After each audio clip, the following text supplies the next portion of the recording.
for a long time, no one knew that he was a white guy. But he Hmm. had so much soul. Well, Butterball died a few years back, but he had been a program director at WDAS, which is a heritage station in Philadelphia, for like over 40 years. Can you imagine being a program director for 40 years? Wow. So, station is a heritage station, still going strong. They are now an iHeart station. They were Clear Channel, but WDAS, one of my radio sisters, Patty Jackson, is still currently, she's the midday person on the air there. So I know she's on my page, and we kind of stay in touch with each other. You know. Now, for the people that don't know, Selena, what is the breakdown of the radio dynamics? Because a lot of people, they won't know the difference between a radio jock, a radio programmer, marketing media specialist. How would you break that down for people that don't have an understanding, that possibly want to, try everyone trying to Right. get their music on the radio? Okay, so let's start from traffic. Let's start in the traffic area. Traffic, or the data entry people, they do all the data, they enter all the logs and the music logs and commercial logs. All right, the traffic director, traffic coordinator, weather, all of that. So they input all that into the station. Then you have your salespeople. The salespeople go out and sell radio advertising to, anybody that has a business, anybody who wants to advertise, whether you're doing a 30-second spot or a 60-second spot. And then, of course, you have your what we call air personalities. Back in the day, we used to be called jocks. Some people do call us DJs, but actually the music is already programmed. Okay. The music, we Mm. don't program the music.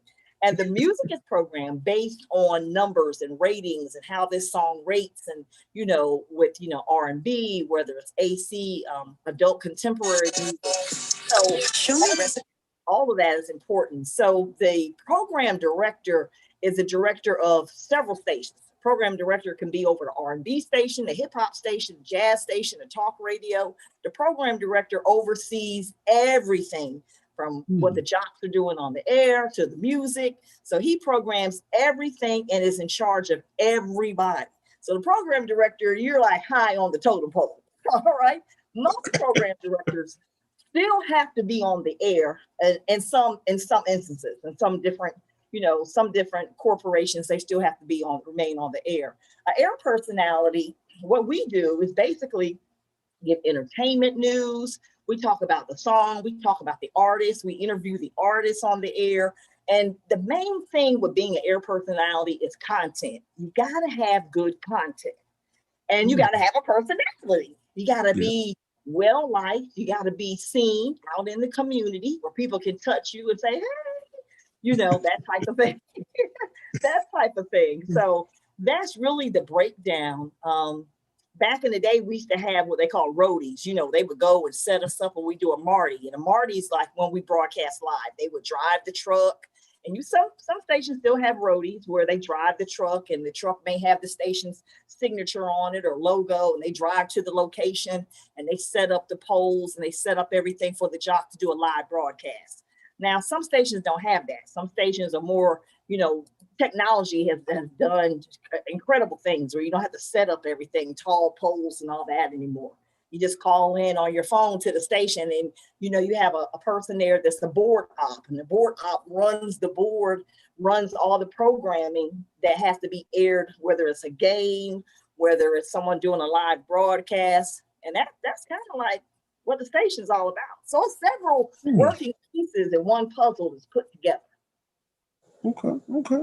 Explain that. That's good. That's the best breakdown I ever had. I never had nobody actually go through I'm serious, and really explain it, because all we know, as you know, growing up listening to Thunderball or listening to whomever, all you know is, oh, this is such and such on the radio. This is Selena Soul. We don't know the process of how Selena Soul got there. So if I could rewind a little bit back into your life as you were born in White Plains, New York, and as you was listening to the radio, did you ever say to yourself one day, because we're talking manifesting right now, did you ever say you were going to be on the radio? Did you ever think that? Let me tell you, Holla, I said I wanted to be three things. I wanted to be a movie star, a Mm, teacher. mm. You got that? A movie Okay. star, teacher, and a hairstylist. Okay. Well, I got really close. Hairstylist, I did that, and I am a teacher. So yeah. but, And you to answer you, no, I never thought I would be on air, and never thought I'd be on air this long. I kind of, when I say I fell into it, I actually really fell into it. Now you know you gotta tell me that story. Now we can't have Selina Soul on the show, and you not break us down the goods and the bads of going through that process. So lead me into your life. Because I don't want to take the spotlight off me. All right, that's what I'm saying. I don't take the spotlight off of me. All right, so a very, very famous program director from out of the CSRA. I'll say that. I was at a live remote, and I walked over to the gentleman, and he was talking to me, and I was trying to get, I think it was an album I was trying to get or whatever. And he started talking. He said, "Man, you have an amazing voice." So, you know, I'm looking like, okay, I had just moved here. Just moved to Augusta from Philadelphia. And he was like, "Yeah, on radio?" And I'm looking like, he said, "I would love to get you in the studio just to do, you know, a couple drops, you know, a couple tracks, you know, just to." I'm like, "Yeah, okay." So I took his card, you know. I think I called him up like a year later. And he was like, "I want you to do this, you know, I want you to read these lines." I'm like, "Okay." And I happen to have done a Valentine commercial for, I can't think of the name of the club now. I know you know, it's off of Deansbridge Road and it sits in the back. Let me think. Private Eye? That's it. That's a Private Eye. So I did a Valentine commercial for them and they loved it. Well, of course, I didn't get paid for it because I wasn't working at the station. So, you know, the program director was like, "They love it. So I didn't think any more about it. And I went on about my business. And maybe like 2 years later, you know, I tracked them down and he said, "I've been looking for you. Where you been? You know, I'd like to get you on the air." So I was like, "Oh, okay, here we go again." Well, lo and behold, it happened. I started out working, at that time, it was called Clear Channel Radio. I started working weekends. I started back in 2001. I did my first live remote broadcast, February 2nd, 2001. And between February and July, I ended up, you know, it was back and forth. I was one day here. I ended up being a weekend job. I worked Sundays from 10 to 2. And that was my shift. I worked from 10 to 2 on Sundays. And I did that I did that from 2001 till about 2003. And then they asked me what I like to do middays. So I was like, well, how am I going to do that when I, you know, work a full-time job? So he had said, "Well, we have this thing called voice tracking." I was like, "What is that?" He said, "It's kind of like a pre-recorded show, but you come in and you can do your whole show in like 2 hours, where you're normally on the air for 5. And I said, "Well, that's the only way it can work because I teach full-time in school system." And lo and behold, it's been a success for me. So, you know, it's just that I keep my show relevant. And I tried, and you know, and I give shout outs to people in businesses and manufacturing businesses, and not necessarily businesses that they can pay for commercial time, but businesses as far as manufacturing, people like that, nurses, you know, hospitals, things like that, where it won't interfere with the sales department. I try not to interfere with the sales department and let them have their job. So I have loved being in radio. I have loved it. It is, wow, it is like second nature to me. Talking, speaking, being amongst people, it's just what I love to do. I hope I answered your question. No, you did. I want to take you back. There's something that you said, because you was talking about essentially manifesting by walking in your journey. You said earlier, you named 2 things. You said a hairdresser, and then you said a teacher. But what I don't think you realize is that you also became a movie star. The first thing you told me about this program director is said, "I want you to read some lines." What does an actress do when they're on a film or they're sitting around the table? They're doing a table read. They're reading lines. See how amazing you are? See how things got connected right there? I see. You see what I'm saying? Now you told me, you said since 2001, you have been in radio. That is 20 years, and the business. Is it not? Isn't show business and media and marketing, isn't all that kind of hand in hand? Because you need all of those things to be successful. Am I correct? You are correct. You are absolutely correct. You are absolutely correct.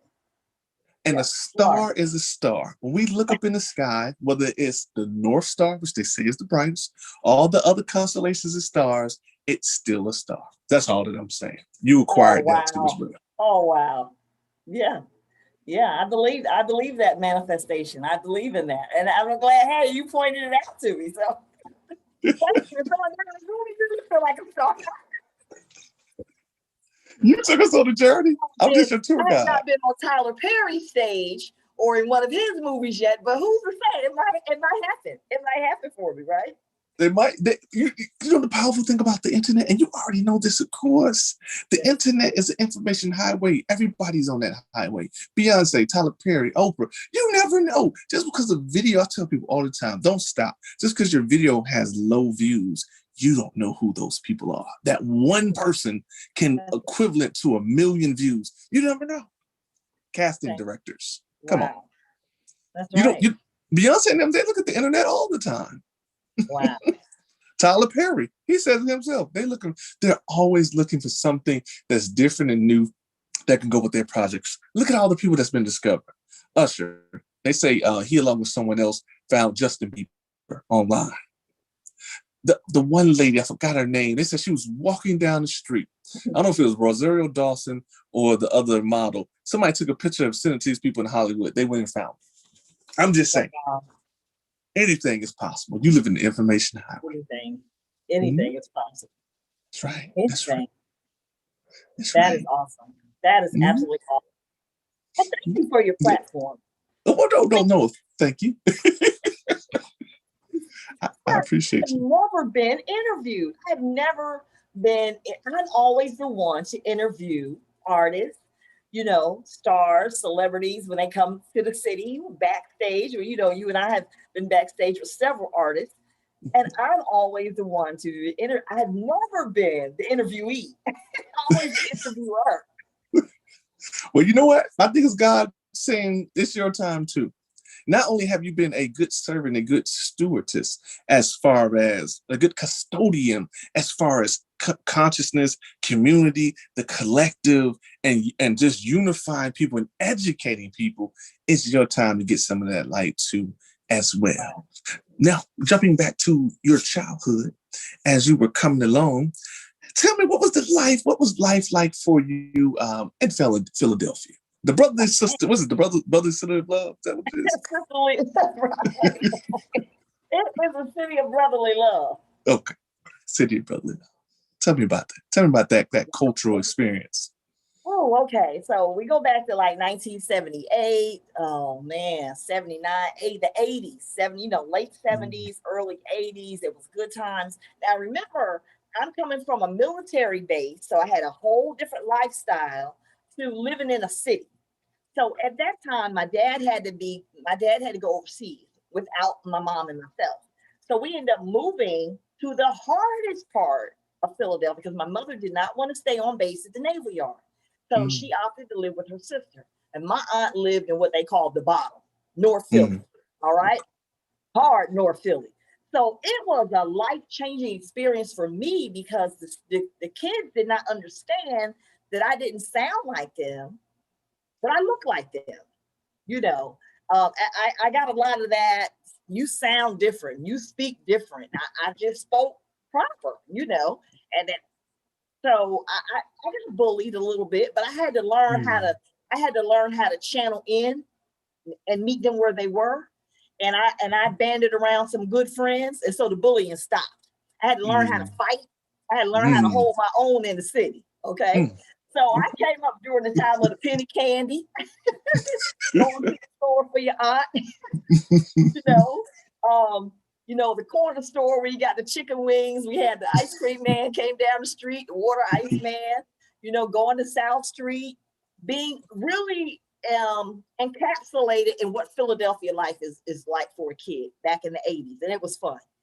Going to the Rocky, going up the steps that before they did the statue, but running up the steps of the art museum, Okay. And I ended up going to an amazing high school called the Philadelphia High School for Creative and Performing Arts. Graduates of that school was Quest, Bilal, Wow. Jasmine Sullivan, and Wow. Boys to Men. So Boys to Men came out, I came out of school in 1984. They came out in 1986. So they were kind of like, nobody really knew them because when I was a senior, they were like sophomores. I was one of those kids that went to the block parties that Will Smith and Jazzy Jeff had in West Philly. So we were kids, we would just get on the bus, ride to West Philly, and I mean, like everybody went to Will Smith's block parties because they were like, they were hit, they were, you know, that was what's going on. You know what I'm saying? Jazzy Jeff. So Philly was good as a kid. I mean, so many great memories of South Street and the Chinatown and all that. I had a friend just ask me this week. She said, Selina, why don't you go with us to Philadelphia for the 4th of July? And I had to tell her, that's not a vacation for me. It's not a vacation for me. Because I would have to go and see all my family. You know what I'm saying? I've been to Penn's Landing. I've seen the Liberty Bell. I've done all that stuff. I gave her a whole lot of tips how she can enjoy herself in Philadelphia. But Philadelphia was good for me as a kid. It was phenomenal. And the music, the sound of Philadelphia, a lot of great Teddy Pendergrass, great music from out of Philadelphia. Hall and Oates, who went to Temple University, you know, Jeanne, a lot of great artists, you know, Music Soul Child from Philadelphia. My girl Jill Scott from Philadelphia. A lot of great artists from Philadelphia. Okay. Now, did you get a chance to kick it with Will Smith back in the day? You know, did you get a chance to meet him? Okay, you know how there's so many people and he's so far away from you. You know, and you just think like, okay, I ain't gonna get a chance to meet him. He's Will Smith. You know what I'm saying? But he was local, but it wasn't like Will Smith now. You know what I'm saying? But that's his roots. That's why his company is called Overbrook Production, because he was from the Overbrook area, which is in West Philly. Yeah. Wow. Look at how your story, your narrative is just tying itself up into a nice bow for you.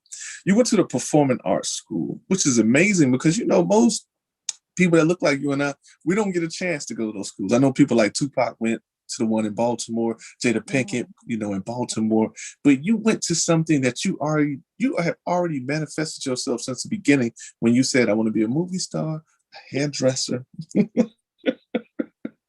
a teacher. See how everything is just lining itself up for you. So they say every 7 years, the body goes through a cycle, you know. Wow. But for you, and 7 is a divine number. I want you to remember that because we're going to play a little game at the end. Okay. And every 7 years of your existence, you have seen changes. Even if you take a 7, put the 7 on that to make it 14. You have seen dramatic, exciting, revolutionary change just in yourself. Have you noticed that? Now that you say that, 7 years, well, I'll say 14. I've been at Lucy Craft Laney High School for 14 years, where I am the cosmetology teacher there and the department chair. So with that, I have the vocational areas under my umbrella, you know, at school that I serve. And yeah, that's amazing. That is absolutely amazing. Yes. And, you know, I'm not in the salon anymore, but my area, my department, my classroom is one big salon that all the kids love to come to. Come on. The teacher, that's the movie star. That's the hairdresser. You see what I'm saying? That's the educator. Not only do you educate them in the classroom, you educate people outside of the classroom.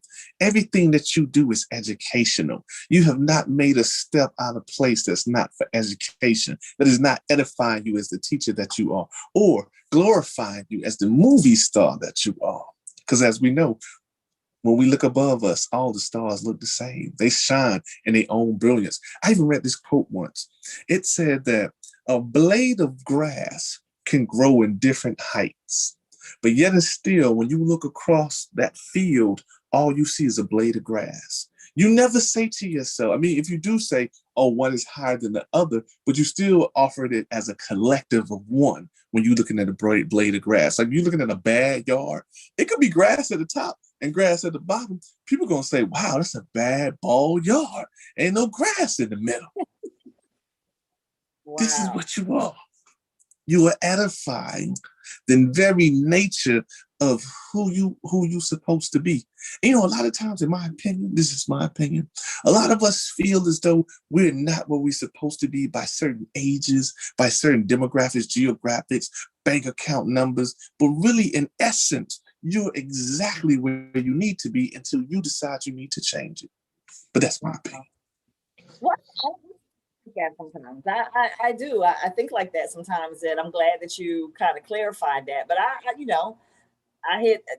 just hit, a certain age this year. And I'm like, wow. So, sometimes you feel like you could be a little bit further along, sometimes you feel that way, but you just kind of clarified some things for me.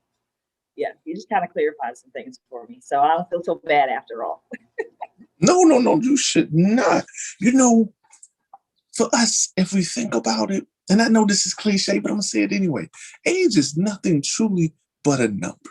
You have taken care of yourself. When there's people that are in your age bracket, they look much older. I'm pretty sure you look back at your high school reunion, college reunion, you run into some people and you like, wow, God has really taken care of me, has really preserved me. Yes, I got some problems here and there, but however, the overall me up here, your mind is still just as sharp as that young lady that was attending those black block parties with Will Smith in West Philly. Yeah. Wow. No change. The mind does not get old. The mind does not get tired. The mind just elevates and it grows and it becomes more enlightened, like you said, the educator, when you put your mind to work, not just in these books, and that's great, and man-made educational system, but life educational system too, that we often forget about. Like you said before we spoke off the phone, we're going to talk about it now. What are some things that you know, because you're an educator? Mm-hmm. You're a hairdresser. Not only do you fix the hair, you understand scalp and skin and epidermis treatment. If your hair is falling out, it's probably something in your scalp or inside of your head that is affecting your hair follicles from growing. You understand this. So what are some things today you're looking into this culture that children need more of? Do they need to learn how to cook, clean, stocks? Give me that breakdown, because you are an educator. Well, I see that our children, and being in the public school system, they need more education on finances. Financial literacy is so important. Things that have been taken out of the school systems, like handwriting, writing in cursive. I had some students, I asked them to sign their name, and they were looking at me like, Miss Davis, I don't know how to write in cursive. These are high school kids, okay? Because they have taken it out of the school system. Also, what we would call home economics, okay? They're calling it family and consumer science. Well, it left our school, and hopefully it'll come back. And I teach at the historic Lucy Craft Laney High School in Augusta, Georgia. They've taken it out of several of the schools, and we only have a few schools that still have family and consumer science. But I noticed that in my classroom, I kind of have a classroom where I have an iron and an iron board. You'd be surprised how many students or children don't know how to iron. You'd be surprised how many young men don't know how to tie a tie. You'll be surprised that some young girls don't understand or even know the proper attire to wear under white clothing. So I feel as though that's my job as a parent, and a parent of the school, because I tell them I'm your mother while you here. I'm your mother. I'm your mama from 7 to 3. Not taking the place of their mom at home, but it's my job to teach you. It's my job to help you and show you. I've talked to a lot of young girls, and I've talked to students, and how I break down the financial part about it. I said, well, okay, I know a lot of them are doing hair at home, but let me show you how you can make money. So what I do is I take I take a container, I'll say, because I've already showed them how to do chemicals, and I may tell them about how much money they can make. This is how much it costs. This is how much you can charge. And then when you get that money, you buy more inventory. So I'm teaching them the financial literacy part of it, how they can make money, because I know they're doing hair at home, and that's okay, as long as you're doing it the safe way. If you're buying shampoo and conditioner, know what type of shampoo conditioner you're buying, where you're going to get the most bang for your buck. So financial literacy is important. And you know what else I know that our young people do not understand is credit. How important credit is, how important debt, their debt to income ratio, when they're getting ready to go to some of these colleges, and how much debt they're going to be in by the time they get that 4-year degree, how much they're going to owe if they're not getting the scholarships, because a lot of them are not applying for the scholarships, if they're not getting grants, and they're going into debt already. They're going into debt before they even get the degree. Then they have to realize when they get that debt, you got to pay that back. And what's going to happen to your credit? Because, we're the only country that has this thing called credit. This doesn't happen in other places, other countries. If you see something that you want, you can have it if you can afford it. But here we have this thing called credit. We have these credit bureaus that are not government agencies. They are private entities that dictate whether you can have a Mercedes or you can have a Subaru. You gotta teach kids about credit, and credit and financial literacy. That is so important. And we got to get back to the home economics, teaching them those basic skills, how to cook, how to sew, how to clean. Because one day they're going to be on their own, and they may not have a spouse to help them. They may be on their own. So those are the things that I see. And believe it or not, customer service, those soft skills, we got to teach our young people about soft skills and how that's going to help you. Because I know Zig Ziglar says it's not your attitude, but your aptitude that determine your altitude. So we got to get back to the soft skills, because I go to these restaurants, I go to these places, and they just don't have it. They think it's about a paycheck. And you're not going to get rich working in a fast food place. They're only going to give you so many hours, and they're going to give you so much wages, and that's all you're going to get. So if you're not working for yourself, which a lot of entrepreneurs, and entrepreneurship is another thing that we need to teach in the schools. So I know the soft skills is real important. I know I know you've been out to certain places and you'd be like, they need to be retrained. But you know what company has it?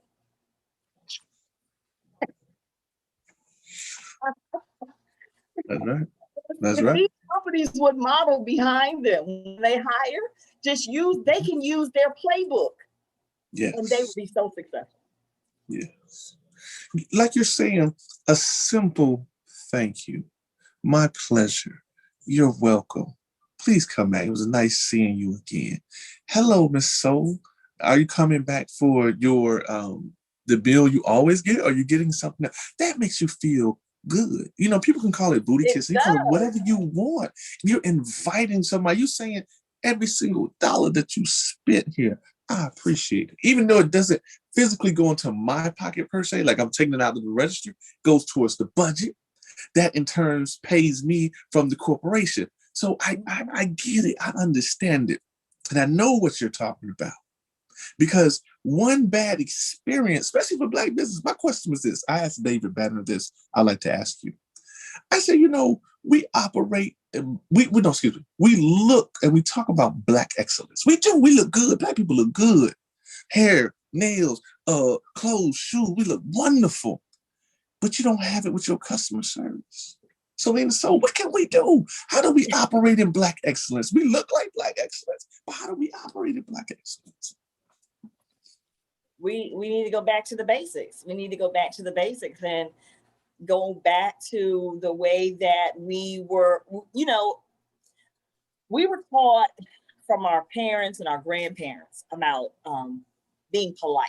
Now, I didn't grow up in the South, so I didn't have to say yes, ma'am, no, ma'am, yes, sir, because I had to say yes, Mr. Johnson, Mr. Johnson, and that's how I grew up. And I still had to respect my elders. There were still things that I had to do, and we just need to get back to the basics. And we have to, I see something else that's lacking is love.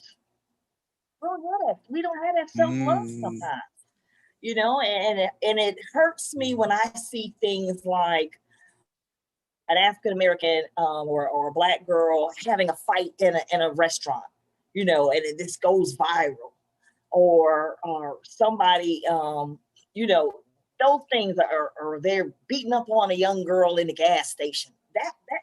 Where do we get that from? Like that's exciting. It's sad. It's really really sad. Um, we have to band together more. I came up, and I'm quite sure you probably remember, I came up during a time where your neighbors would beat you behind, and then tell your parents, and then you got another beating.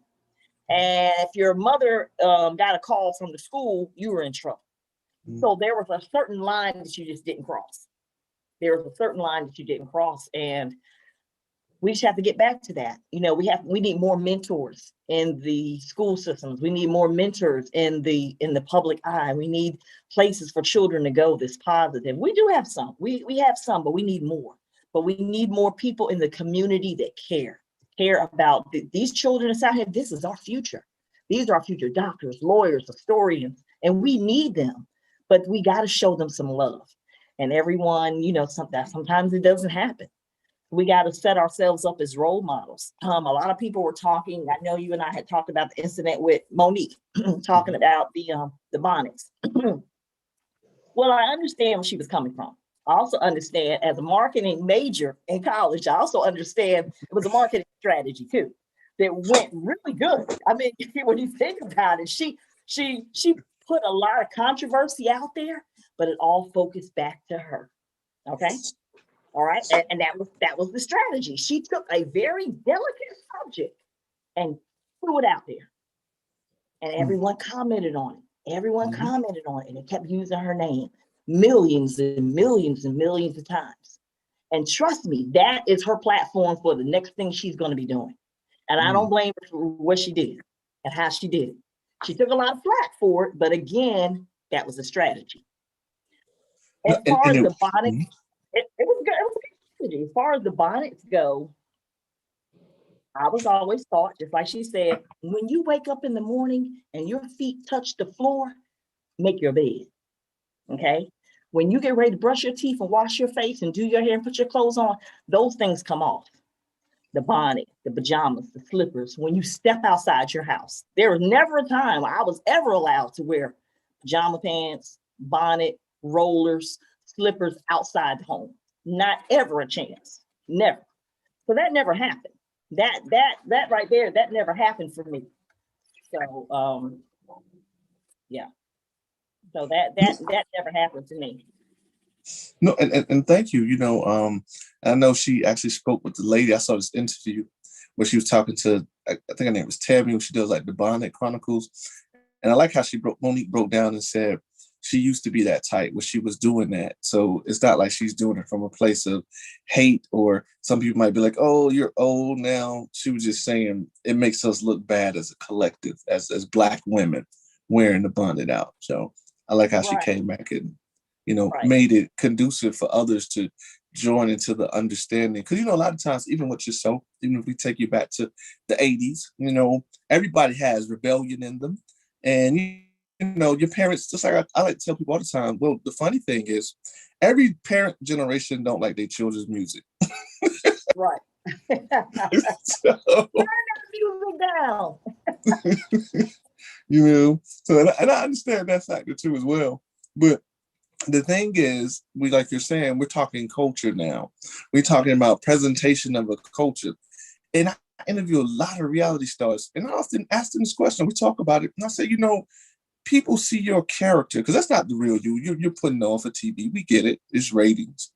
But people see your character. I understand you're getting your bag, keep getting your bag, but people see your character around the world, and they literally think Black people in America act this way, especially in places like Atlanta. They think everybody's yelling the B word, calling each other in, and throwing plates across the restaurant. And I actually met these people that was over here, and they was shocked that we were very calm, when nobody talking loud and spitting and, you know, angry. And I'm like, well, I get it. That's what you see. You've been indoctrinated by TV. Is called programming for a reason. A lot of us think, when we think of Africa, we think people walking around with bowls on their head, which ain't nothing wrong with that, because you're supposed to have your feet into the ground sometimes. They call it grounding. It's very healing when your feet is touching the earth. But, you know, we've been made into this thing where it's a negative aspect, just to get to the point of things. So I appreciate ladies like yourself saying, do your hair. If you don't do anything, like you said, do the wonderful head wrap that you have, because now it's cultural. You look good when you go out. You're representing your culture, even if you don't realize what your culture stands for. So I appreciate ladies like you. Thank you so much. It's this is no, I mean, you can put a wig on, you can put a head wrap on, you can, you know, there's so many things you can do and look presentable when you step out, you know. You don't have to even take some material. I've showed my class how to take material, how to buy material, how many yards to buy from the fabric store and make it. They was like, Miss Davis, can you teach us how to do head wraps? I said, yeah, we had a class on how to do head wraps in my cosmetology class. So I showed them how to do it with a pair of spandex. I showed them how to do it with cloth. I showed them how to do it with anything that they can find that's going to stretch and make them look good. And they were just amazed. And I, you know, we taught lashes in my class. And look, that's all you need. Put your head wrap on, get you some lashes, some nice earrings, and you're good to go. So, that's right. See, very simple, very modest lifestyle. We don't have to live in excess. I feel this way. I feel the pandemic or the pandemic. Some people feel like it was planned. I feel as though it has taught a lot of people you've been living in excess. You didn't need to go spend all that money at the bar like that. You didn't have to go and treat and do this and throw your monies around. It's cool to save your monies too. They give it to us, we give it right back to them. I think a lot of people have learned that. Yeah. Invest in their stocks. You know, what do you think? Yeah. The pandemic has taught me to refocus, regenerate, and reinvent myself. It taught me how to make things first and keep first things first. It also taught me how to not stress over little things that I used to stress over. The pandemic actually taught me a lot about myself. I found out who I was. I mean, during that time of isolation, you know, and it was just me and my husband, but we were isolated in the house, you know, where you really couldn't go out. It was a danger to go out, but we learned a lot about who we were, who we are, because I ended up with COVID. And that was, that was the most trying time of my life. But what was trying about it was I had friends. I have a fantastic husband that took care of me. He nurtured me and healed me back to life. I have a wonderful friend, Carol Slade, that gave my husband healing medicines for me to help him take care of me. Things that I don't even take, you know, bitters, black seed bitters, and she gave him zinc and turmeric, and I was drinking, you know, I don't know, fish oil and all kinds of things. And those are the healing properties that got me better and got me through COVID. They got me through. So COVID taught me a lot. It taught me a lot about myself and where I see myself and where I want to be. And with your show today, you have manifested some things in me. You have manifested some things in me. Yes, yes, yes, yes. I love it when I can educate the educator. You know, when I can fix the hairs of the mind of, you know, the hairstylist. When I can entertain the movie star, then I have done my job. Yes, yes, yes. And I love this platform you have. And you know, you have interviewed some of the people I just dream of interviewing, you know, some of the celebrities and artists and you know, movie stars, as we say, you know, actors and actresses, some of the famous on your platform. So hey, it's an honor to know you. So, so you never know. Hopefully I can you know, grab some of that sparkle that you have and get some of those interviews myself. Oh, you certainly can, because what I'm gonna do is I was reaching out to the station, And I had Matthew Knowles, and he wanted to do an interview with them, but I talked to everyone there, including the head lady, and I don't know, she probably didn't understand what I was saying. They said no. And I was like, but this is Beyonce's daddy. Like, he wants another interview on the radio station. And I have a wonderful lady by the name of Miss Miriam, if she's watching. She brought me, I think Terry Lewis and Jimmy Jam, they want to do it. I think they want to still do interviews and some more iconic people like that. So if you're interested, I will definitely connect you all together, and you can do them on the station too, if you like, or on your personal time, or you can join me and do it. It doesn't matter for me. Whatever you want to do, just let me know. All right. I thank you for that. You never know where your blessings are going to come from. You never know where your blessings are going to come from. Yes, I agree. And I often post this, and I mean this, and we're going to get back to you. I'm really, truly appreciative of all Black women. And this is not a thing where I'm saying I'm speaking down on other cultures or anything like that. But Black women have made me. My mother is Black. Her mother was Black, and so forth and so on. And every lady that I have met in this business, in this industry, from you to Cher to like a whole bunch of Black women, have given me opportunities that have brought me here. So without me giving you all's flowers, I would be totally wrong for that, to forget all of what you did for me. I don't know what it took for you to help me. I don't know what it took for you on this interview today. You could have had a business meeting or something, but you set a time aside. You set a time your side to come on and talk to me, and I am very much appreciative of that. Thank you. I appreciate you too. I was like, when you called to say you were going to interview me, I was like, what? Why not? Let's talk. I want to talk about the educator. The educator. I'm watching you. We're both in South Augusta. For those people that don't know, of course, most people, wherever you're from, the south side of town is usually typically the Black and the brown side. And you got mixture, sprinkles of different people here and there. But we live in South Augusta, right down the street from each other, almost. You were talking about this dead deer on the sidewalk. Take me through that, and then I'm going to tie in my story. Okay. So it was not this Sunday, but last Sunday. I was going down Meadowbrook Drive, and I was going. Matter of fact, I was going to the hair store. And as I was driving down Meadowbrook Drive, I'm always looking at my surroundings, and I said, "It can't be a deer." So I went down Meadowbrook. I didn't get to the hair store, and I turned around. I drove past. It was a deer, so I took some pictures. I said, let me go on to the house because, it's traffic coming. Let me go to the house and call 911. Got to the house, got in the driveway, never got out the car, proceeded to call 911. So my conversation was, this is 911. I said, ma'am, do you know that there's a dead doe, a deer on Meadowbrook Drive in the 2800 block of Meadowbrook Drive? She said, yes, we got a couple calls about it. I said, okay. It's a pretty large doe. She was a nice size. She said, yes, but we'll move it tomorrow. Now, this is Sunday about 10:30, 10:45, maybe close to 11. So evidently the deer had got hit Saturday night. I said, tomorrow? She said, yeah, we'll get it on Monday. I said, ma'am, do you realize that it's going to get a little hotter? Buzzards are going to be out. And on that particular strip, on that particular street, that sidewalk, we have people that are elderly that have wheelchair accessibility to that sidewalk.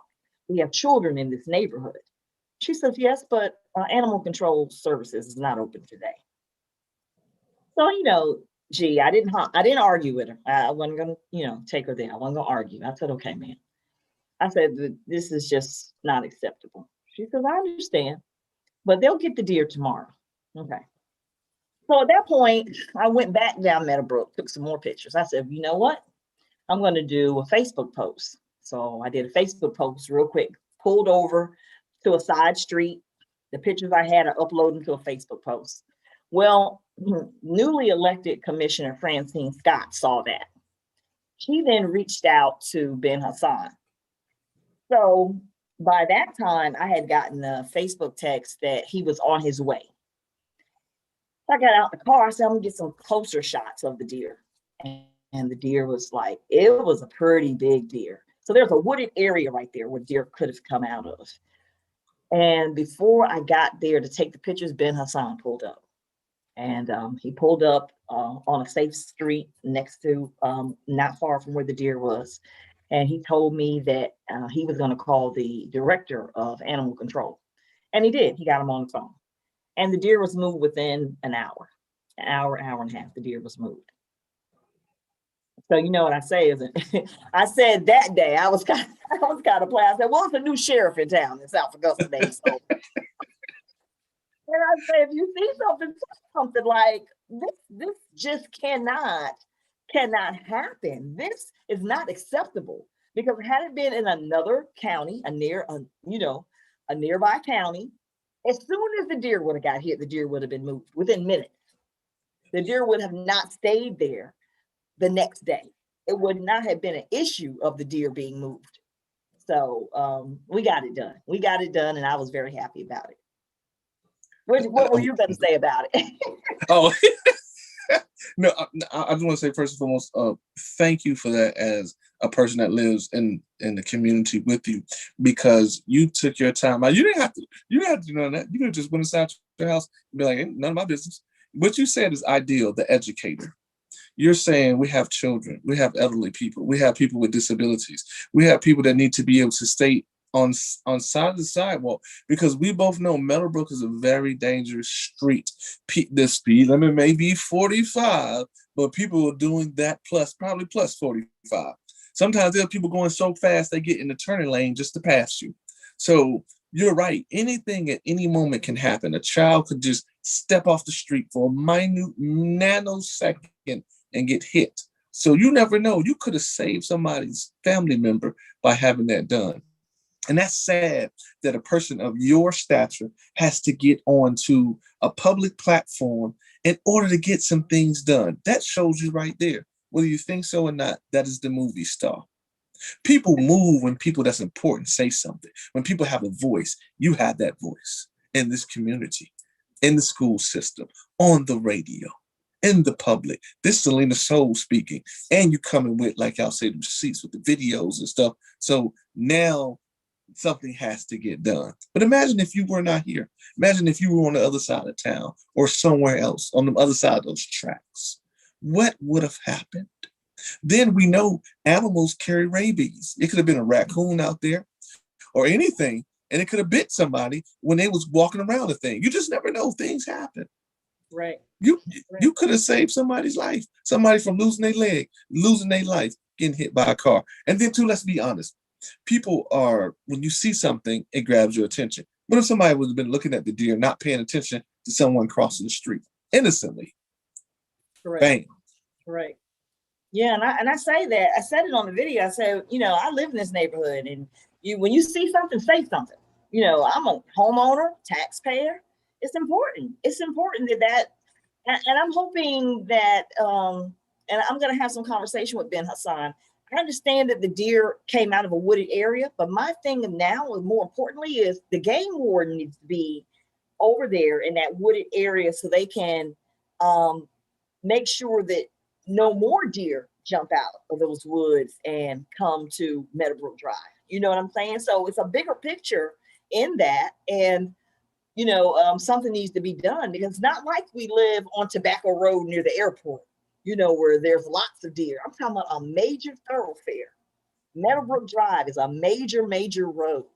So hopefully that won't happen again. But if another deer pops out, I'll be calling. See, and that's good. You are a warrior for the community, and that's what we need, because like you're saying, someone could be driving down the road. It's all every year. You already know it's new drivers, and when I say new drivers, I ain't talking about just age. There's been some people that ain't never drove before finally getting on the road. It's some elderly people who need some more assistance. That's something we're gonna talk about too, as far as hitting these streets. And they're just like new drivers too, because if you can't see, you're hearing impaired, you're visually impaired. You're a new driver because you can't see nothing. It's like you start all over again. So it's a lot going on, and it's sad that this side of town, which have people spend money. Let me tell you something. Being in customer service, this is the craziest thing I heard. One person was like, "Well, I'm not gonna say it's side of town. You already know side of town I'm talking about." it has more money than South Augusta. And I'm like, that's not true. The people over here, there's some people who they have money. They just spend their money less. The people on the other side of town, they come to these retail stores, they spend more because they're updating, upgrading, reconstructing something. The people over here, some of them may have old money to where they feel like my home is what my home is. I don't need to put no more money into it. So you can't judge people based upon what kind of money is being spent at a store. That doesn't make any sense because you got a lot of old money that's just sitting and accruing interest. And everybody don't feel the same way when it comes to buying things. Some people are cheap. And some people, now we found out, a lot of these people were getting these monies from these government programs and friends. Like you say, you could be the friend of somebody's governor somewhere, some state representative, and they have figured out how to get you a home loan or a home grant because you live next to a swamp. Like there's a lot of things like that happen. We're just unaware.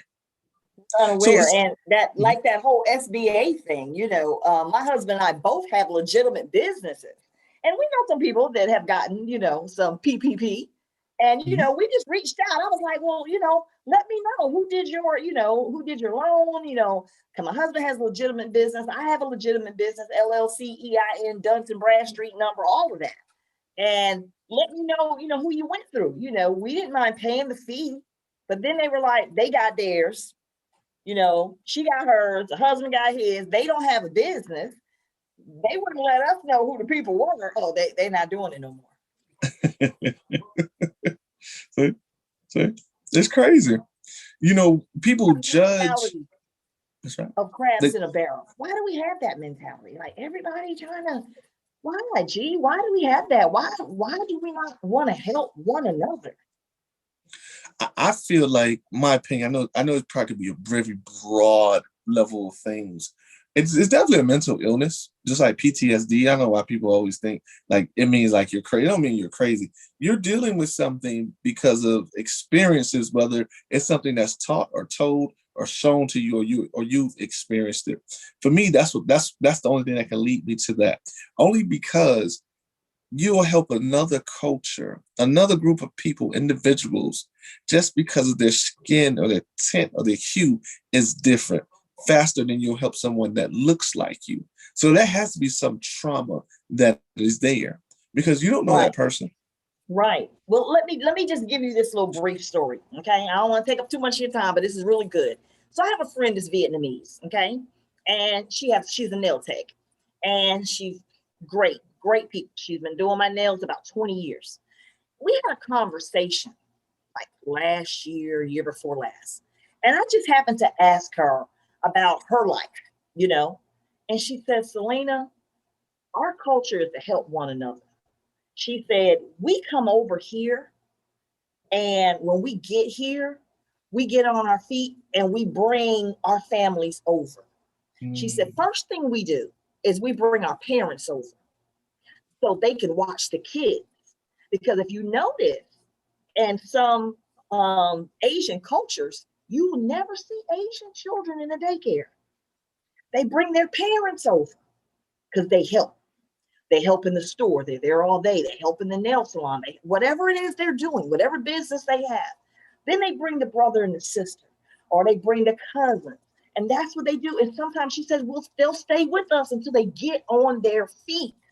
We help them get their business or go to school for what they want to learn how to do. That's their culture. And we take care of our parents. Their parents never go in a nursing home. Never. You will never see of Asian culture in a nursing home. She said they don't even have in Japan, in China, in Vietnam, in Thailand, in the Philippines, they don't have nursing homes because it is culture that when your parents get old, that you take care of your parents. And I learned from that. She said, that's why we help each other. But we don't see that often in our culture where we help each other. You're talking about, Auntie and Uncle Jerome want to come stay with us. Hey? That's right. And some people be having the houses and the homes and the space to bring in people. If you think about it, And like a tribe should be, because that's all it is to me, it's a tribe. The elders should be with the children because it is a strange twilight situation. If you notice, the older you get, the more you begin to revert back into a childhood-like state. Some people are, going to the bathroom on themselves. They need help. Some people can't drive. To me, that suggests that life is a 360-degree circle. For some people, they're beginning like they're ending. It's all one and the same. And who's better than to teach a lot of these children, especially if they're in their right minds? I wish I had a grandfather that took me out and showed me how to fish, like really fish, put the bait on the hook, just little simple things like that, because it teaches you about manhood and life, teaches you to have patience. As soon as you cast that rod, you ain't gonna about to catch a whole bunch of fish. Now, maybe on some good days, you probably will, but for the most part, you're sitting there waiting on something to get caught onto your line. Mm-hmm. That is correct. But I had to tell you about that Asian culture because family is everything to them. It is absolutely everything. It's everything to them. And we need to, in our culture, get back to family. And sometimes family doesn't mean the blood. I have some friends of mine, and I told you I'm only child. I have some friends of mine, some sister friends that are like my sisters. I could call on them. They would be there for me just like we were blood. And I feel close to, and I call them. I reach out. I say, hey, sis, hey, fam. They're my family. They are truly, truly my family. And that's what I see that we need more of. We need more family. My radio listeners are my family. No, they are. My students are my family. My fellow teachers at Laney High School are my family. This is my family. And my family, this right here, my husband and myself, that's my family, So, yeah. So, family is everything. No, I agree. You know what? Some people got mad at me because I posted this on my Facebook, but sometimes it's hard to convey deeper knowledge when it's about a subject that someone is passionate about when it comes to politics. And I want to stick on the Asian community because, like you said, most people don't know.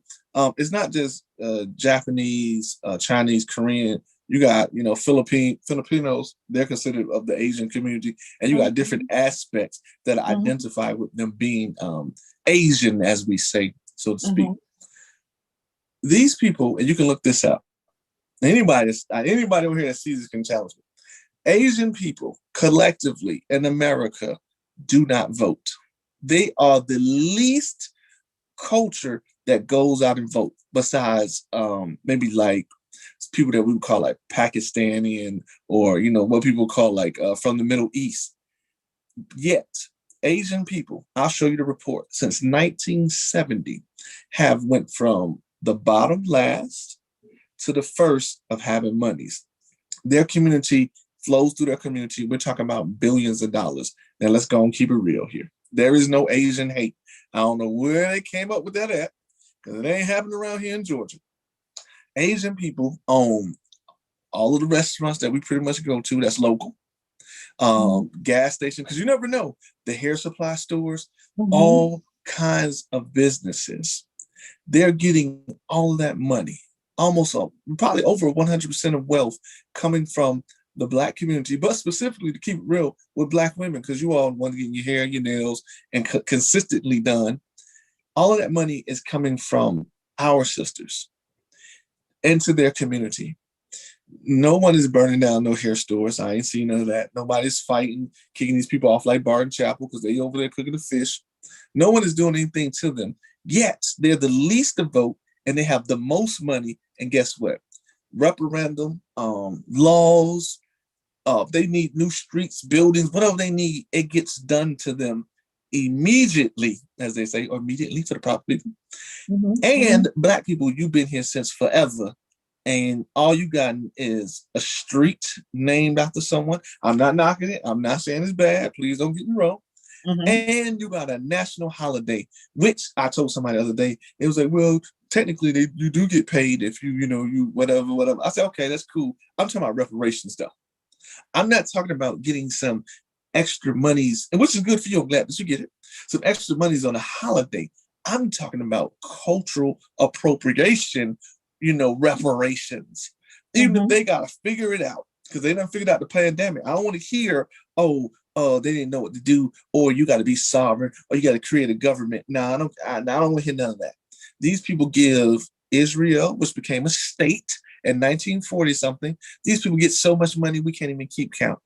There have been the Japanese Americans ever since World War II, when they got pretty much displaced and put in a version of the projects. They just call it camps. You put these people in the camps or the projects, they have gotten millions, if not billions. Why are we as Black people who vote every single time, who show up to these polls, who support these lying politicians, whether they be local or national, who go out our way to do everything for these people, and you ain't even got a bill really to stop the police from just murdering you in the streets? And these Asian people been complaining for less than a year. They got all kind of bills unpassed. And that's all that I'm saying.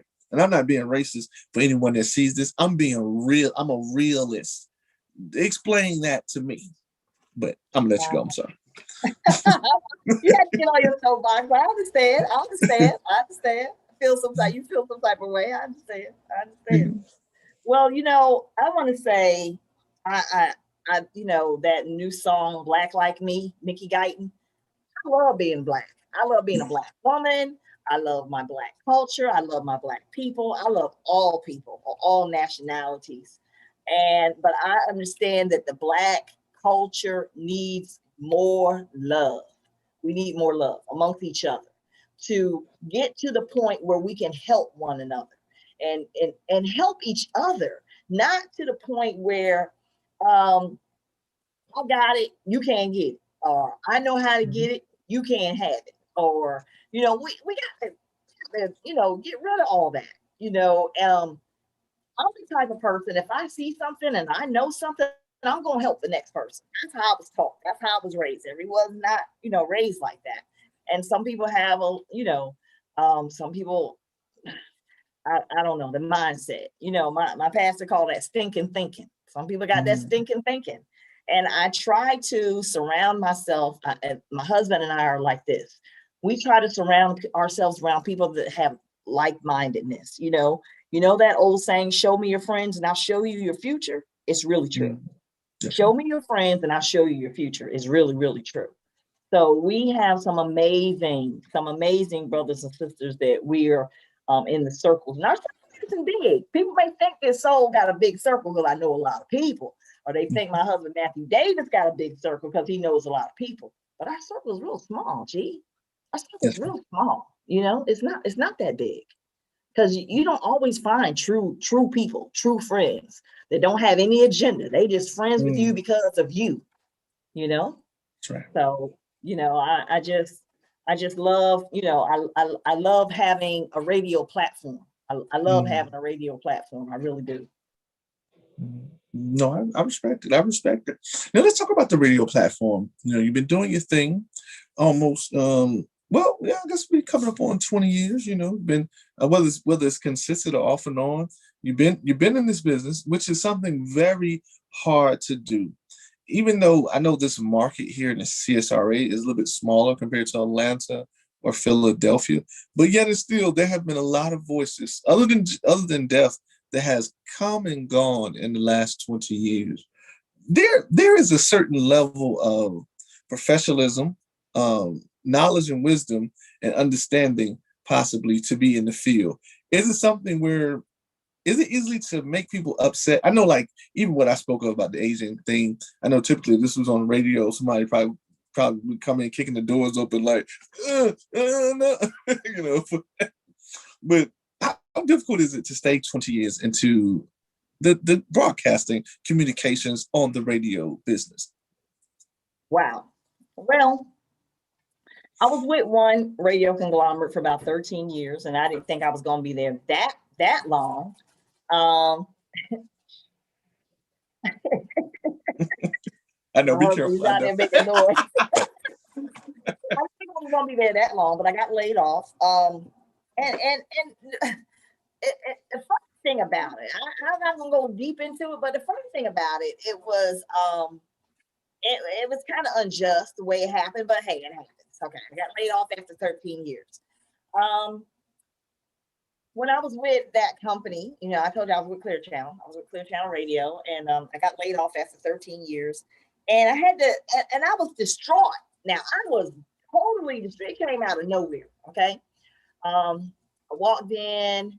I was asked to come to the station one day, and I walked in, and, you know, they were like, we're going in a different direction. And I had been there 13 years.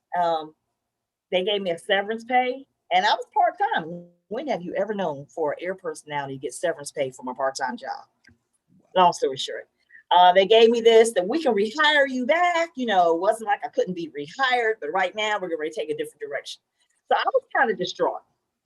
I sat down and I cried for about 2 weeks. My husband said, baby, you got to pick yourself up. You know, you got to pick yourself up. And my pastor said, okay, so what you going to do? You going to get on the bus, get off the bus? What you going to do? So I got myself together and I wrote this letter to Miss Perry. And told her that, you know, I was looking for a job. I was midday host and I got laid off and I was looking for a position. And she called me that day. She got the email that morning, called me that afternoon at the interview. So now I've been 7 years with Perry Broadcasting. And, you know, anywhere you work, when you're working in broadcasting, has its ups and downs. You know, when you're working for a corporation or you're working for their family-owned business, you know. And Russell Perry is out of the Oklahoma area. They have several stations there. They're the largest small independent radio station in the United States. So Russell Perry is the father, and he started the radio station, and he also has the Black Chronicles newspaper from out of the Oklahoma area. Very, very influential person in Oklahoma City and Oklahoma. And they have 5 stations here, and the rest are in Oklahoma and Arkansas. But the family dynamics, they all work together. The brother, the sisters, they all work together with the family. Whether you're working for an independent or you're working for a corporation, there's always ups and downs in radio.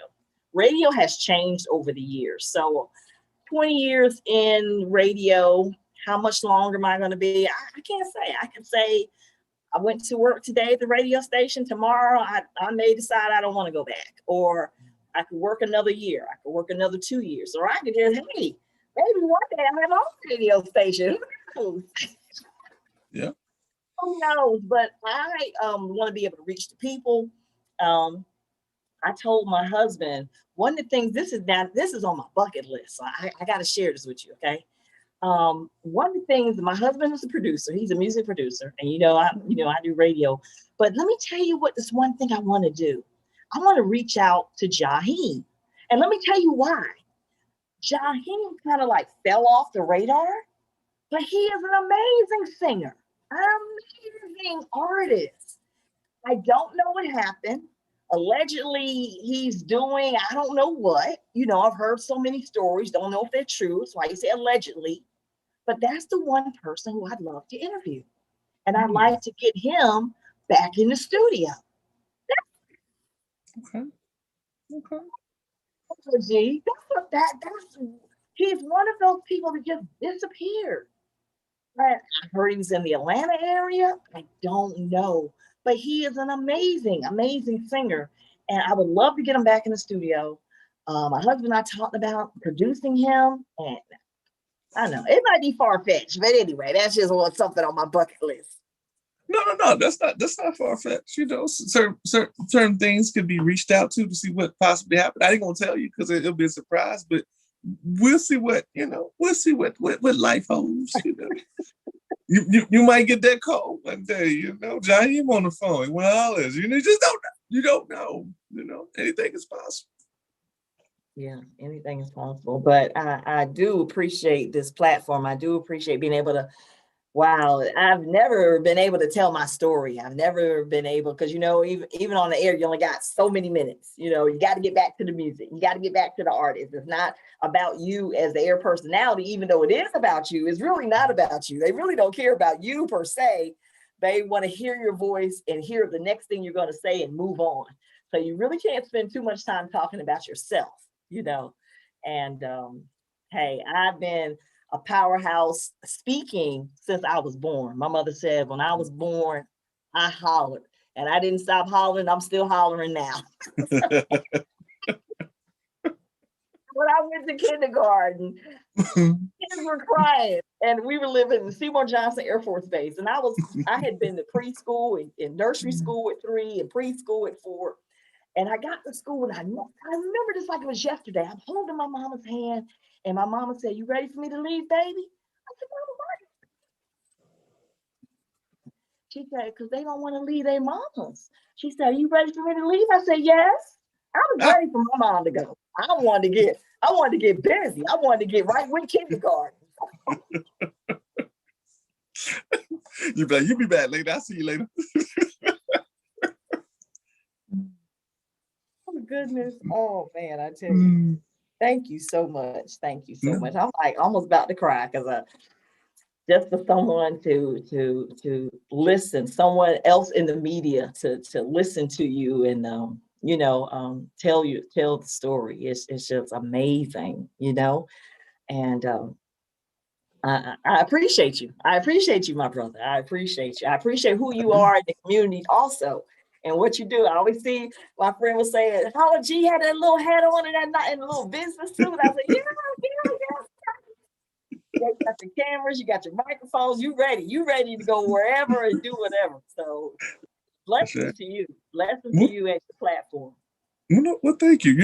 I try to be different in the way as far as I don't want to look like corporate America. That's something I respect about Jay-Z. See how he wears his hair?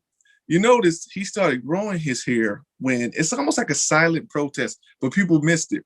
He started growing his hair that way because remember they kept saying a lot of Black people could not have jobs because of their hair. They had to change their hairstyle. Here he is, a billionaire wearing his hair just like somebody in the hood, especially in Florida, how they wear their hair. And he still is successful. He's sitting in the boardroom as the president of the company, representing the streets, representing culture. And they have to go with it because he is what he is. So if you think about it, he's silently showing people we're going to be in the mix too. And you don't have to change who you are to an extent, but you don't have to hide your culture, especially if it represents, like you said, your rap. You should be able to go into a company just like any other culture can go into their company wearing their stuff. That's what I love about Spanish people, Puerto Rican, Cuban, Haitian, doesn't matter. They fly their flag. They don't care who don't like it, okay? They got the flag on the shirt, flag on the hat, flag on the car, flag on the tag. They're like, yeah, I'm Puerto Rican, I'm Dominican, I'm Haitian. And they don't back down. And guess what? And people respect them too because they know them people love where they come from. And that's all that we're doing right now. We love who we are and where we come from, and we want to make a way just like because you are the educator. You could be different, but yet start a new trend and stand out. Now, if you had to go into a company and they say, hey, you can't have this, have that, that's cool. We respect that. Well, guess what we're going to do? We're going to work at your company and we're going to start our own company and we're going to do what we do. So therefore, everybody got an equal playing field. What you say to that? I like it. I like the cultural differences that we have. I love the different skin colors. I love my Black people. I don't care if they're fair skin, dark skin, medium skin. They have, moles on their skins. They have vitiligo, whatever. I love my Black people. I love, all my people. And I love the Black race, the Black culture, whether we're, biracial, Black, African-American, Indian, of mixed race, like Kamala Harris. I love my Black people. And I love who we are and what we stand for, because we have some amazing history. We have some amazing history in the Black culture. And we have to, I hate that, and I don't want to say hate, I dislike in the school system that we only teach Black history 1 month out of the year. And I say that on my show. Black history is 365 days, okay? It's not just the month of February. Black history is every single day. Every day is Black history. We're making history right now. Look at us. We're making history right now. That's right. So Black history is not just in the month of February, but we need to also study. They teach Georgia history and Georgia law, and we need to teach Black history. in the schools, and all the schools. Black history needs to be a part of that. Like, like they teach it at the Harvards, and they teach it at Howard University. They teach Black culture and Black study. They have an actual class, Black studies. Some of the colleges are teaching hip hop culture. We need to, and hip hop culture is history. It's history going back to Sugar Hill Gang, Grandmaster Flash in the Furious Five, Queen Latifah before she became the actress that she was, and still is, man, Black history is awesome history, Right. So That's we right. need to celebrate it more than we do. And I know this is Black Music Month in the month of June, but Black Music Month is every single month. Every month. We started every genre of music. Out of the blues came gospel. Out of the blues also comes country music, because that's all it is. It's one and the same. Listen to B.B. King and then go listen to Garth Brooks. It's all one and the same. Even James Brown, his music, out of that 60s kind of rock, kind of funk, comes hip hop. Get on that's the same thing as rapping. Rhythm and blues. Out of that comes all this music. Out of that, out of rock and roll comes rhythm and blues. We don't give credit to, like you said, Little Richard and all of them way before Elvis. They even tied some of the songs like "You Ain't Nothing But a Hound." All that comes from a Black woman. If you listen to the lyrics, you can hear it. You're nothing but a hound dog. What do women call men? You ain't nothing but a dog. That's a Black woman song. I'm sorry, forgive me, ancestors. I forgot her name. But come on, listen. If we listen to the music, you hear it very clearly. You mad at Lil Nas X when Black people were singing country music way before any of y'all came along. We know now, even with gospel music, those are slave hymns on how they were escaping. Follow the drinking gorge. You're gonna meet me by the river. They're telling, meet me by the river at night, at the midnight, by the gorge. We're gonna follow the gorge. We're gonna follow the water to freedom. Our ancestors. Know our history. We gotta teach our history. I'm constantly telling our students, do you know who Lucy Craft Laney was? Do you know what she did for Augusta? She started the Lamar School of Nursing, which turned into a university hospital. She started the first kindergarten in Augusta, Georgia. She's buried on the grounds of the high school. And from out of Lucy Craft Laney, a gentleman that went to Laney, T.W. Josie, Thomas Walter Josie was a famous physician in Augusta, and they named a school after him. So T.W. Josie, in a sense, is little lady. I want to accept. But that's how T.W. Josie, the founder, went to Lucy Craft Laney School, which was then the Haynes Normal Institute, But he went to Laney High School, and he was famous. And and a lot of the schools in the Augusta area are named after prominent African Americans. Tut Middle School, Lucy Craft Laney, Josie High School. A lot of these places are named after African Americans, and it's awesome.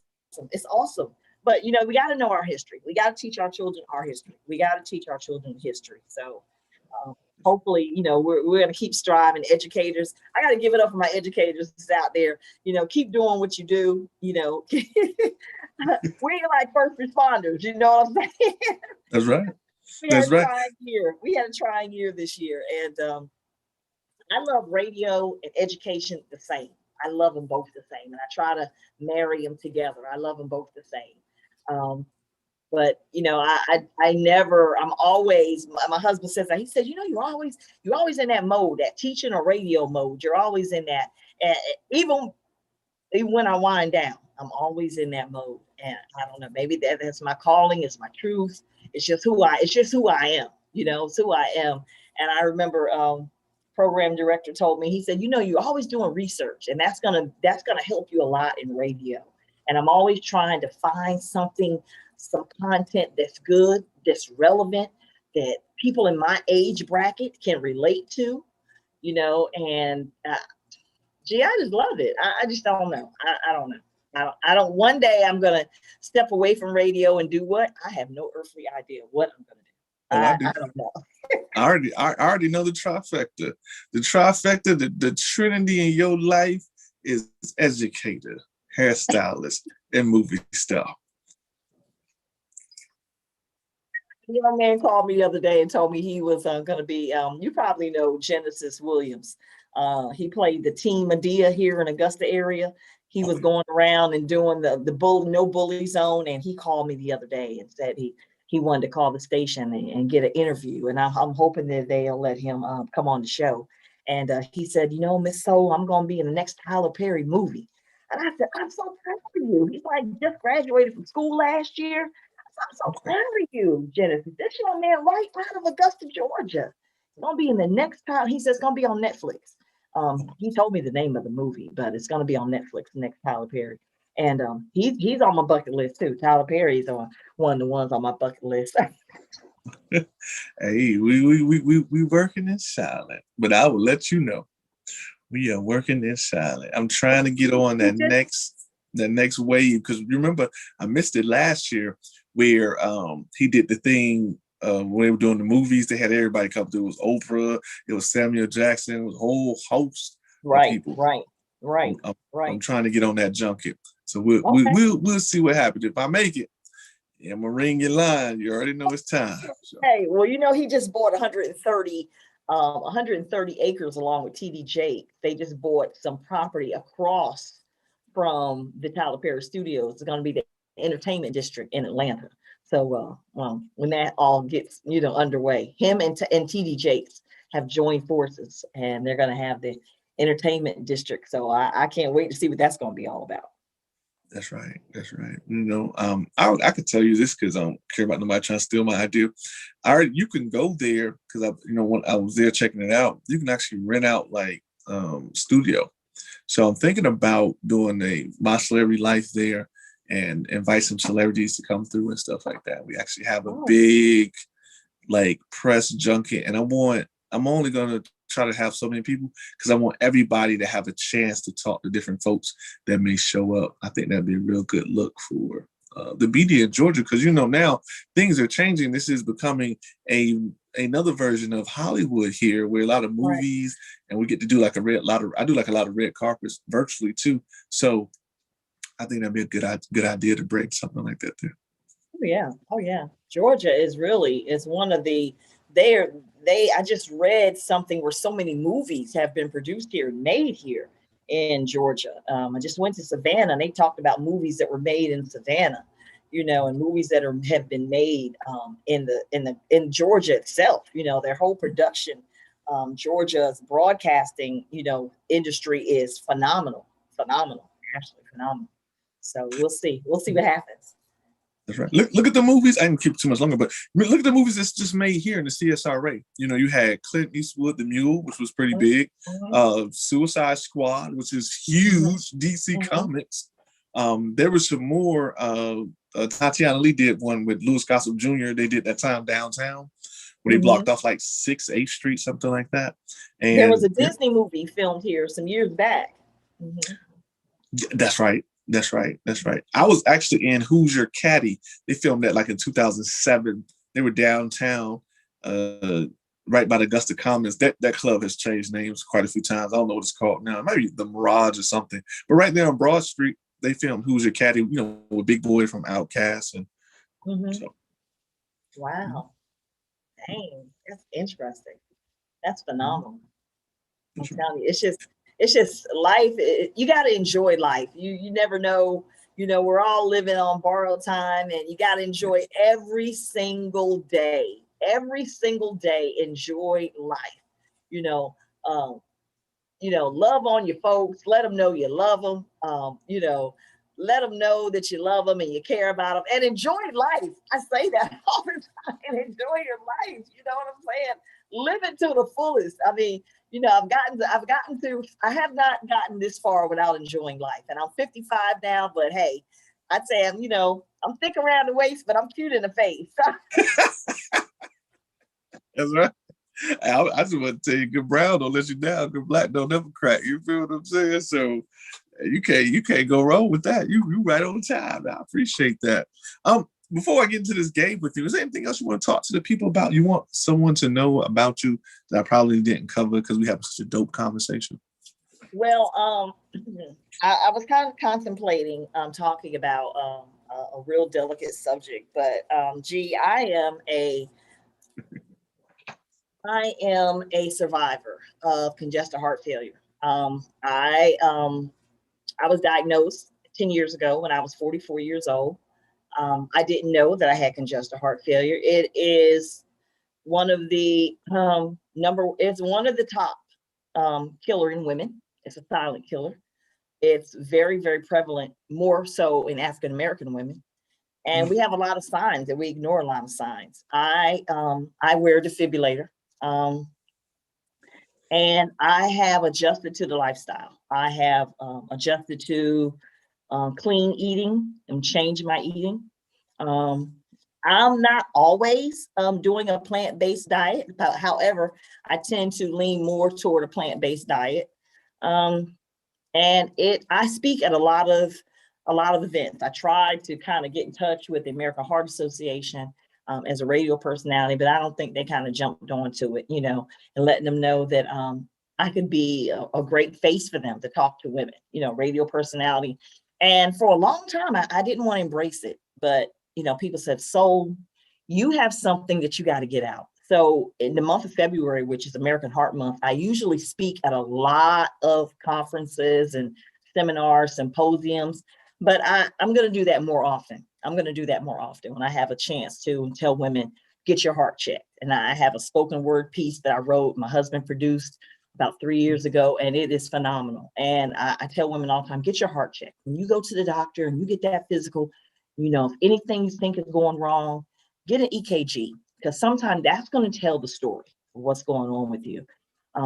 I had to cut out a lot of things out of my diet, and sodium. As you know, African Americans, we eat a lot of food that's high in sodium, and that wasn't good for me because that kept that fluid around my heart. So I end up with AFib. I end up having congestive heart failure, and I have an amazing doctor at University Hospital, Dr. Michael Holman, and he told me, he says, "So with God's grace and mercy, we're going to get you better." I've never in my life heard a doctor say that. So I have embraced it. I live with it. I take 14 pills a day to stay alive. Um, and it's sometimes I have good days and bad days, but I keep going. I keep going. I don't overexert myself, but I do exercise. I eat right. I drink water. And I encourage women every time I talk to women, have you gotten your heart checked? Have you gotten your heart checked? Because had I have gotten my heart checked, I would have known that I had a heart condition. No one in my family has a heart condition. This was something that came from poor diet, lack of exercise, and that's how it happened. That's how it happened. So it wasn't like it was hereditary, my family. No, it wasn't. This is something that happened self-inflicted. Okay, self-inflicted. And I live with it, and it's who I am. And I have a scar, and this is my defibrillator. And I'm not ashamed. I'm not ashamed of it now, but there was a time when I was very, very much ashamed. But I'm here to teach women and to help women and to help men help their wives and their women and their sisters and their mothers to check on themselves, check on your heart, make sure your heart is doing well, make sure you're moving your body, make sure you're exercising, make sure you're drinking and you're staying away from things that are high in sodium, like the frozen foods that are high in sodium, some of the foods that are in cans that are high in sodium, foods that contain a lot of salt that's high in sodium. We got to stay away from those things. We want healthy hearts. So my doctor here, I want to tie you up. My doctor here sent me to Emory back in April. I was in the hospital for like a week and I was scared. I was scared, G. I'm telling you, I was scared because he told me he was sending me to Emory. And automatically I thought, oh my gosh. And I went there and had the best doctor. So now I have 3 doctors. I have a doctor here and I have 2 in Atlanta that I have to check in with. Sometimes we do a televisit. A couple weeks ago, I had to go up there and do a stress test where they had to put me on the treadmill. They wanted to see how my heart and lungs work together. And I did well. My doctor told me I'm one of the healthiest heart patients she has. So I'm saying that to say this, ladies out there, I don't care who you are. I don't care how much wealth you have. I don't care what your demographic is or what your genre is. Check your heart. Make sure you go to the doctor, and when he says you're okay, ask about your heart. Get that EKG done, and heart healthy foods. You can look them up, what heart healthy foods are, exercise, and just live life. That's right. That's right. No, and thank you too for being so transparent, because that's something that you're right that we don't teach one another in the culture, is that it most people don't believe this, and I'm glad that you know this.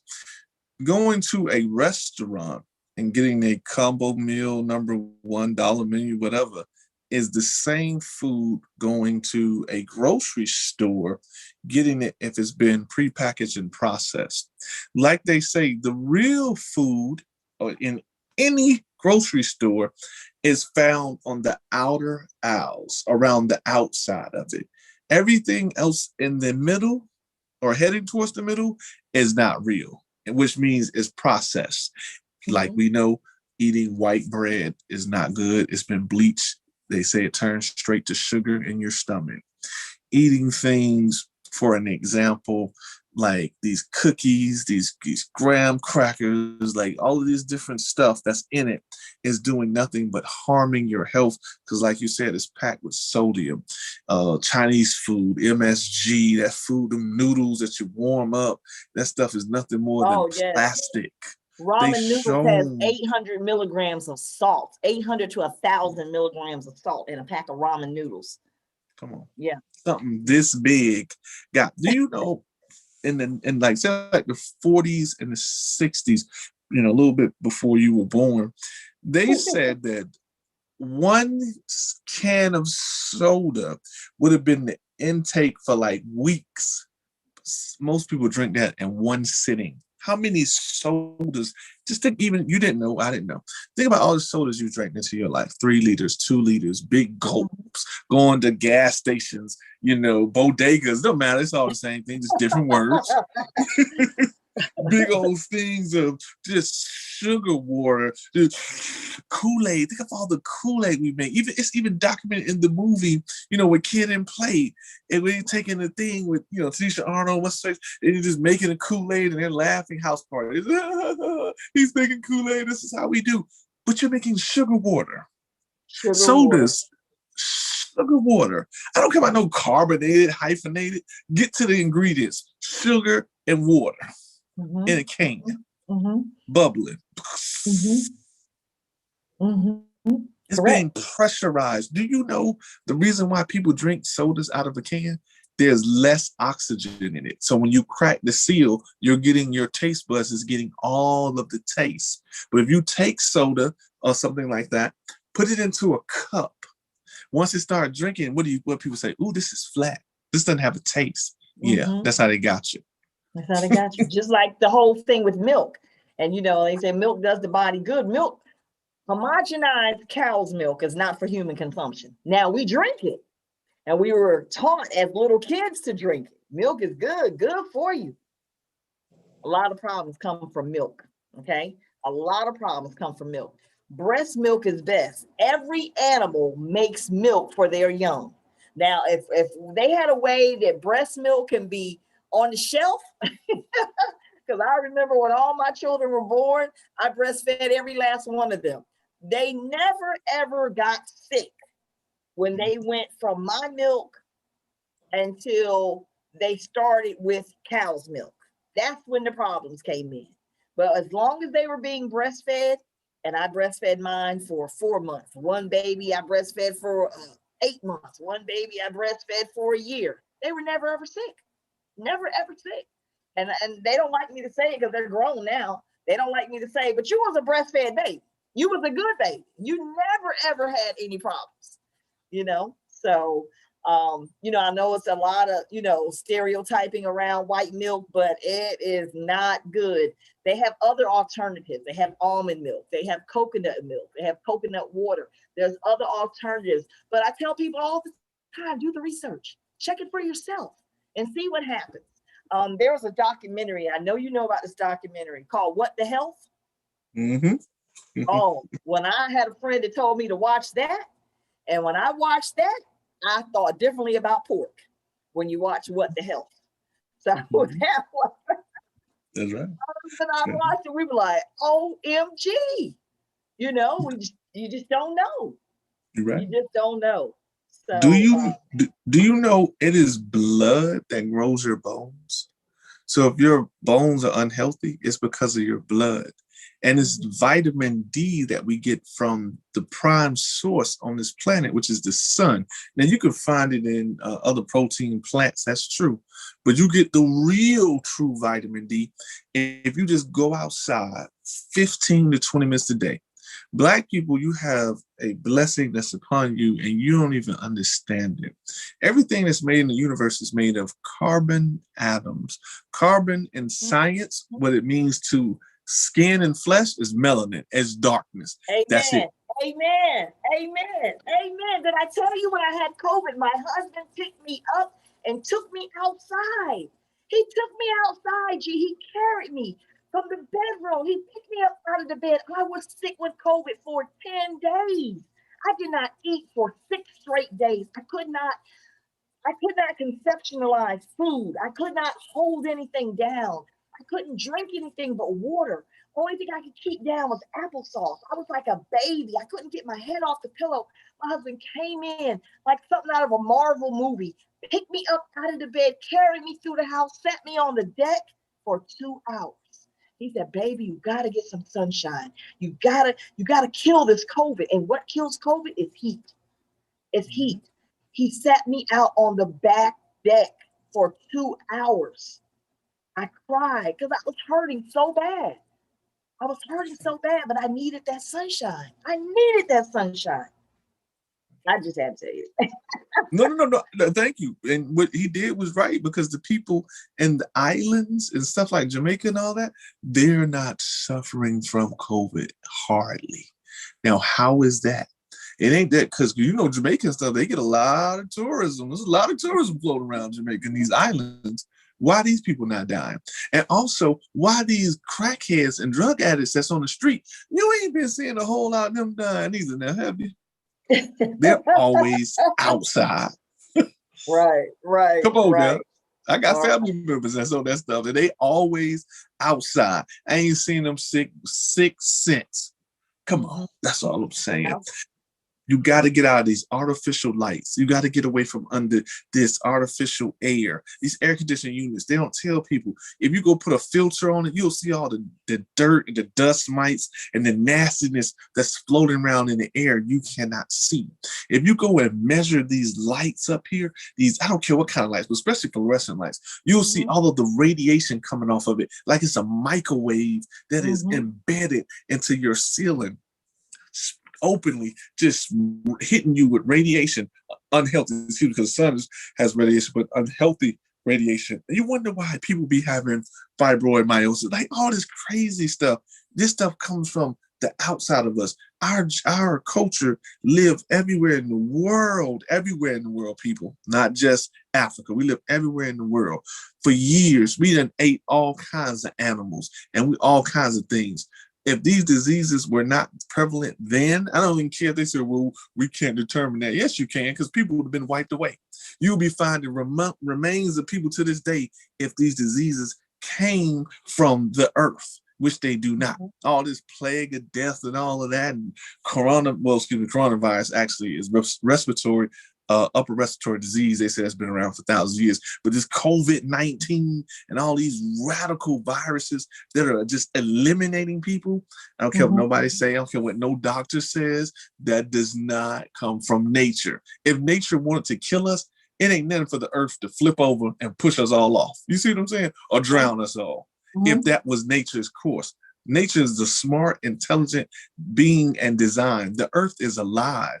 It is similar to a woman's womb. It provides the same exact thing for all of us. Life, nutrients. Nutrients. Come on. If they want to get rid of us, it wouldn't have a problem. Right. I'm just saying. Right. Let's not be fooled here. It's awesome talking with you. You talk about me, the educator. You're the educator too. Wow. And what you do, it's awesome. It is awesome. But yeah, we Things are opening up, and I tell people, COVID's still there. It's still out there. So, know where you are and know who you are and what you need to do. Hand washing has been, I wash my hands so much, if I went to jail, I have no fingerprints. I mean, you just, you're washing your hands constantly, but keep doing it. Keep doing it. One thing I noticed that COVID has taught people to be a lot cleaner. COVID has taught us that, and I say that maybe God is not pleased because we was not being clean.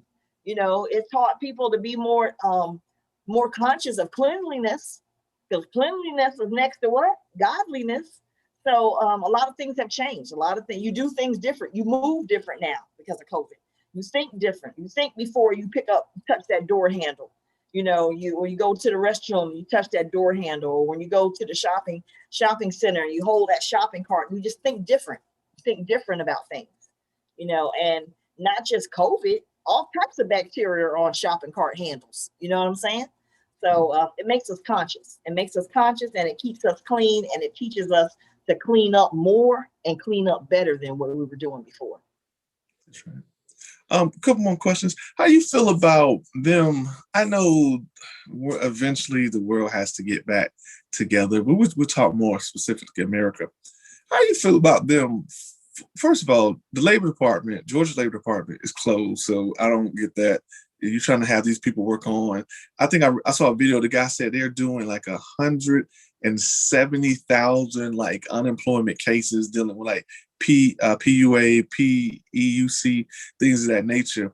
They want you to get back to work, but really there's no jobs out here. You're talking about sending people back into COVID environments, like working at these big box stores or working at these restaurants and things of that nature. And now you're putting people at risk around folks who wasn't really wearing masks or washing their hands. And some of these folks still are not doing it because they feel like you're infringing on their rights.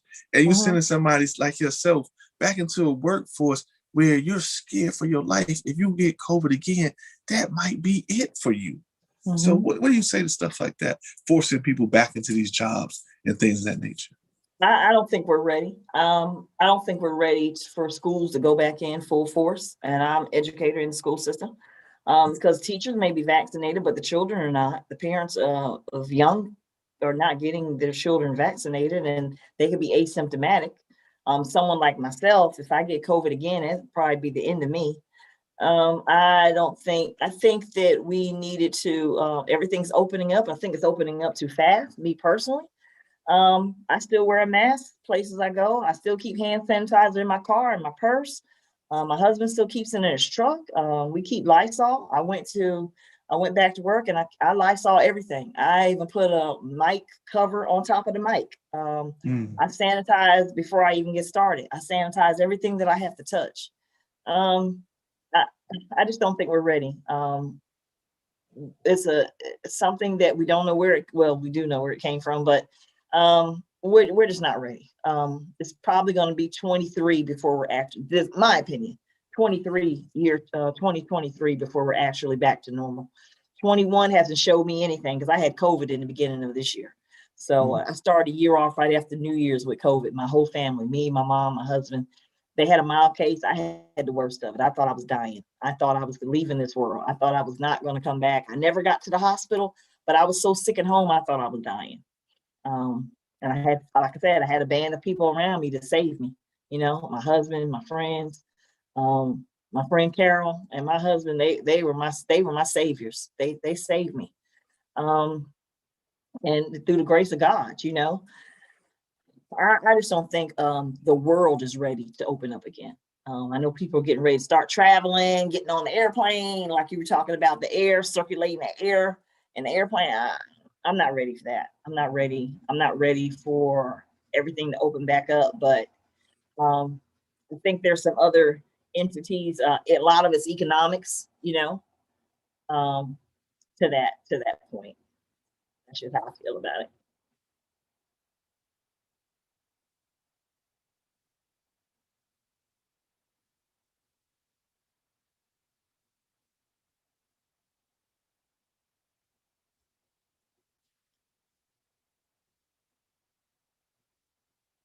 Hey.